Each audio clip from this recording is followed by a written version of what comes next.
Don't you hate it when you start baking and realize you're missing an ingredient? Me too. But if it's quick oats or oat flour you're out of, and you've got old-fashioned rolled oats, you're in luck. Hi friend, come on in. I always keep rolled oats on hand because they're incredibly versatile.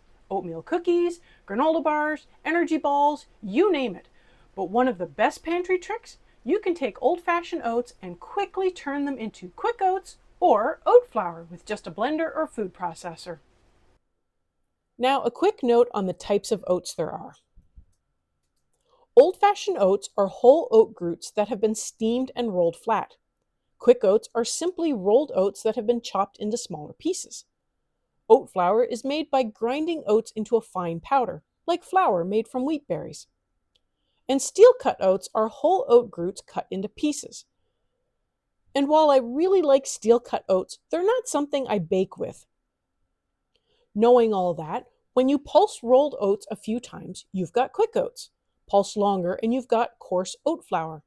For a finer flour, blend even longer and sift out any large pieces to reprocess. The final texture you opt for will depend on what recipe you are using it for. Cookies are more forgiving than a bowl of oatmeal.